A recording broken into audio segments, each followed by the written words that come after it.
آپ کو پتہ چلا ناظرین کہ آج دنیا بھر میں برداشت کا عالمی دن منایا جا رہا ہے۔ آج کے دن کا مقصد ہی لوگوں کو قومی اور بین الاقوامی سطح پر عدم رواداری اور برداشت کے نقصانات سے آگاہی، مطلب جو آپ برداشت نہیں کر پاتے ہیں کسی کی چیز کو، اس کے کیا نقصانات ہو سکتے ہیں، اس سے آگاہی کے لیے یہ دن منایا جاتا ہے۔ اسی پر بات کرنے کے لیے سابق پرنسپل ہیں قائد اعظم میڈیکل کالج کے جاوید اقبال صاحب اس وقت ہمیں جوائن کر چکے۔ بہت شکریہ جاوید صاحب آپ کے وقت کا۔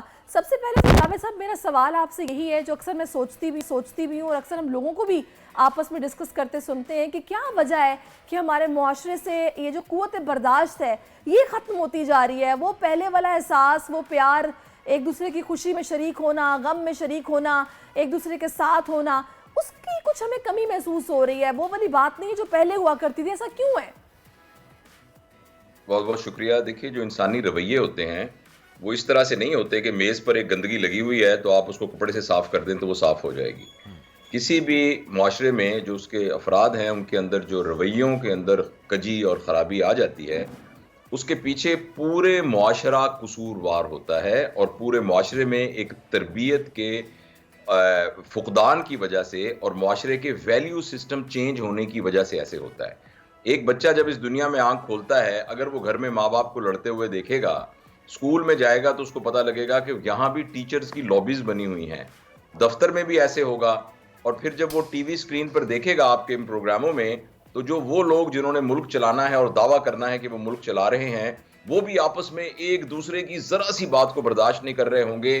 پڑھے لکھے لوگ باہر کے ملکوں کے پڑھے ہو کے ایک دوسرے کا گریبان پکڑیں گے اور ٹی وی پہ ساری دنیا دیکھے گی، اور پھر آپ پارلیمنٹ کا اجلاس لائیو نشر کریں گے تو آپ کو معلوم ہوگا کہ وہاں وہ لوگ جو ملک کے فیصلے کر رہے ہیں وہ کتنے زیادہ ہلکے ہیں اس جذباتی تربیت کے سلسلے میں۔ تو اس لیے بیٹا، یہ جو کچھ ہمیں نظر آ رہا ہے یہ سارا کا سارا سمٹمز ہیں۔ یہ اس طرح کی کوئی بات نہیں ہے کہ ہم کسی کو آدھے گھنٹے کی گفتگو کریں اور اس کے بعد جو کہیں کہ لو بھی آج سے تم اچھے بچے بن جاؤ گے، اب تم برداشت کرو گے۔ اس کے لیے روٹس کے اوپر محنت کرنے کی ضرورت ہے، اور وہ جو روٹس ہے وہ خاندان ہے۔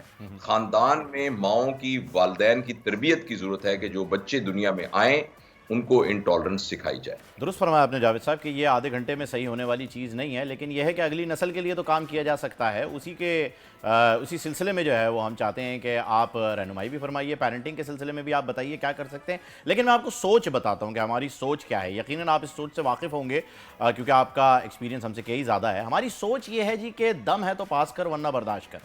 یہ فقرہ آپ نے بھی کئی جگہ پہ سنا ہوگا، پڑھا ہوگا، لکھا ہوتا ہے۔ یعنی اتنا اوپن چیلنج ہے کہ بھائی برداشت کرو۔ جہاں ہم برداشت کرنے کی بات کرتے ہیں وہاں قطعاً برداشت سے مراد یہ نہیں ہے کہ ہم کسی کے ظلم کو برداشت کرنے کی بات کریں یا جبر کو برداشت کرنے کی بات کریں۔ ہم صرف یہ کہتے ہیں کہ اگر کسی کی رائے آپ سے مختلف ہے تو آپ اسے برداشت کیجئے۔ وہ کہتے ہیں نا جی کہ چمن میں اختلاف رنگ و بو سے بات بنتی ہے، ہم ہی ہم ہیں تو کیا ہم ہیں، تم ہی تم ہو تو کیا تم ہو۔ اس لیے ضروری ہے کہ ہم میں اختلاف رنگ و بو ہو اور رہے اور اسے برداشت کیا جائے۔ جی بالکل، آپ نے بہت زبردست باتیں کی ہیں۔ دو سوال اس میں سے مجھے معلوم ہوئے ہیں۔ دیکھیں، ایک بات یہ کہ ایک شخص ہے جس کو ہم یہ قائل کرنے کی کوشش کر رہے ہیں کہ تم بالکل سیدھے سیدھے چلو، لیکن وہ آپ کی بات مان ہی نہیں رہا، وہ لنگڑا کے مسلسل چل رہا ہے، اس لیے کہ اس کی ٹانگ میں پولیو ہے۔ اب آپ اس کو جتنا مرضی سمجھائیں کہ سیدھا چلنا اچھا لگتا ہے، یار یہ تم کیا لنگڑا لنگڑا کے چل رہے ہو، بہت برے لگ رہے ہو، تمہیں ایسا نہیں کرنا چاہیے۔ پلیز یہ بات میں بہت ہی ذمہ داری سے آپ کو عرض کرتا ہوں کہ انسانی رویے جو ہیں وہ کاسمیٹیکلی چینج نہیں کیے جا سکتے، اس کے پیچھے ایک پوری تہذیب کو چینج کرنا پڑتا ہے۔ اور آپ نے پیرنٹنگ کا لفظ بولا، قوموں کی تاریخ میں 10-20 سال کچھ زیادہ وقت نہیں ہوتا، سینکڑوں سال، صدیاں لگ جاتی ہیں قوموں کی ترویج میں اور ان کی ڈیولپمنٹ میں۔ انفارچونیٹلی ہم نے ابھی تک یہ شروع بھی نہیں کیا۔ اگر آج ہم ان بچوں پر جو کہ ہمارے گھر میں ہیں، ان پر نہیں، وہ بچے جو ابھی پیدا بھی نہیں ہوئے ان پر محنت کرنا شروع کریں گے، ان کے پوٹینشل پیرنٹس کی تربیت کر کے، جس کو ہم پیرنٹنگ کہتے ہیں، تو 10-20 سال میں اس کے اثرات نکلیں گے۔ میں نے اس کو کائنڈ آف اپنی زندگی کا ایک کام بنا لیا ہے کہ جتنے میرے پاس سال بچے ہوئے ہیں اس دنیا کے اندر، میں نے اچھا آپ کو اسٹیٹسٹکس بتاؤں کہ 3,75,00,000 مائیں ہیں پوٹینشل پاکستان میں۔ ان 3,75,00,000 میں سے 3 تو میرے گھر میں ہی ہیں، میری بیٹی اور بہوؤں کی شکل کے اندر۔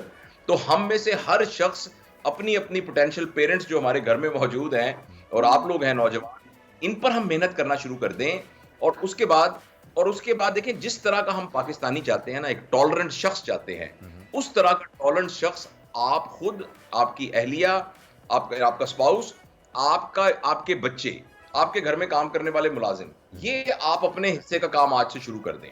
اور اس خاندان جو ہے وہ ایک معاشرے کا یونٹ ہوتا ہے. جب ہم اپنے خاندان پر محنت کرنا شروع کر دیتے ہیں، اور نیکی کی ایک زبردست بات، کوالٹی یہ ہے اچھائی کی، کہ وہ خوشبو کی طرح ہوتی ہے. اگر 4 لوگ بہت اچھے تربیت یافتہ ہیں، وہ بازار میں جائیں گے تو اس تربیت کی خوشبو جائے گی اور لوگ اس سے انفلوئنس ہوں گے. تو یہ باٹم ٹو ٹاپ ایک اپروچ ہے جو ہمیں کرنی چاہیے. آج شروع کریں گے تو 20 سال بعد ایک ایسا معاشرہ ڈاکٹر جنم صاحب لے گا. بالکل آپ نے ٹھیک کہا، آج شروع کریں گے تو 20 سال کے بعد ہمیں کیسا معاشرہ نظر آئے گا. لیکن میرا آپ سے ایک سوال ہے، ظاہر ہے جب تک ہمیں یہ پتہ نہیں چلے گا خرابی ہم کر کیا رہے ہیں، خرابی تھی کہاں پہ جس کو سدھارنے کی ضرورت ہے، تو تب تک چیزیں میرا نہیں خیال کہ اس طرح بہتر ہو سکتی ہیں. ایک وہ وقت تھا کہ ہم لوگوں کے گھروں کی دیواریں چھوٹی تھیں، ہمیں پتہ تھا ہمارے ہمسائے نے کھانا کھایا یا نہیں کھایا، یا ان کے گھر میں پریشانی ہے تو ہم ان کی مدد کر دیں. لیکن اب وہ دور آ گیا کہ دیواریں اونچی ہو گئی ہیں، ساتھ والے گھر میں کیا چل رہا ہے ہمیں نہیں معلوم. ہم اپنی ذمہ داریاں جو ہیں وہ آہستہ آہستہ ان سے سبکدوش ہو رہے ہیں کہ جی ہم بری ذمہ ہیں، ہمیں نہیں معلوم کیا چل رہا ہے. اس کے پیچھے فیکٹرز کیا انوالو ہیں؟ ہم نے کس چیز سے دوری کر لی، یا پھر ہم نے کس چیز کا دامن چھوڑ دیا جو ہم اس طرف نکل گئے؟ جی سہرش، ایک بات تو میں آپ کو یہ بتانا چاہتا ہوں کہ جو باتیں آپ کر رہی ہیں نا، آج سے 5000 سال پہلے بھی لوگوں کا یہی خیال تھا کہ اب معاشرہ بہت برا ہو گیا ہے.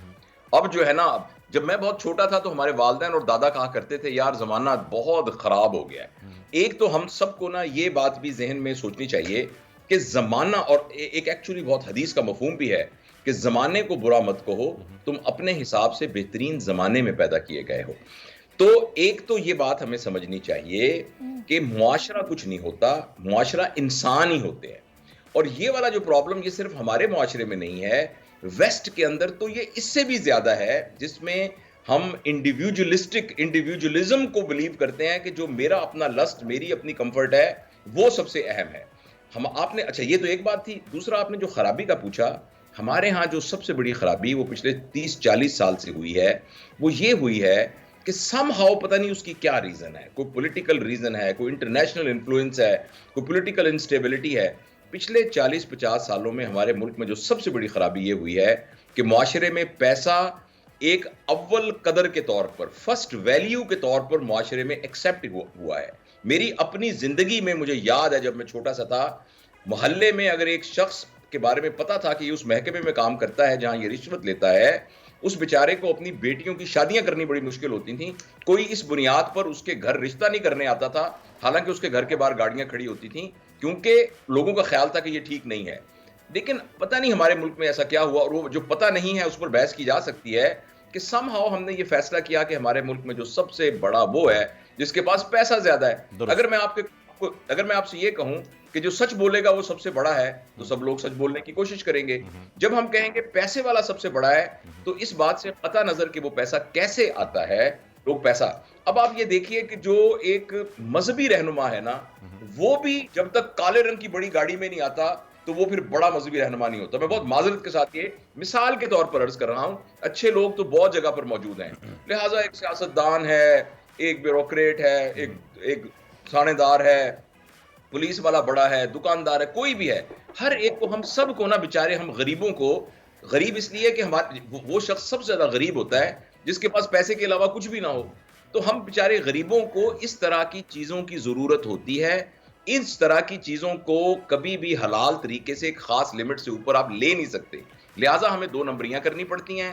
وہ 2 نمبریاں ہمارے پورے معاشی برائیوں کی ذمہ دار ہیں. درست فرمایا آپ نے جاوید صاحب کہ جب ایک غریب آدمی کا جہاں آپ نے تذکرہ کیا، اور جب وہ دیکھتا ہے کہ جی ایک بڑا جاگیردار یا انفلوئنسر اس سے کوئی بڑا پیسے والا انسان کچھ کہہ رہا ہے تو وہ صحیح کہہ رہا ہوگا، جب اسی وجہ سے اس کے پاس بھی یہ ساری دولت آئی ہے. یہ ایک پرسیپشن ہے جس کو غلط ثابت کرنا بہت ضروری ہے، اور وقت کی ضرورت بھی یہی ہے کہ صحیح کو صحیح سمجھا جائے اور غلط کو غلط کہا جائے. بہت بہت شکریہ سر، آپ جب بھی ہمارے ساتھ ہوتے ہیں تو آپ ہمیں وہ زندہ تمنا دے جاتے ہیں جو روح کو تڑپا دیتی ہے اور قلب کو گرما دیتی ہے.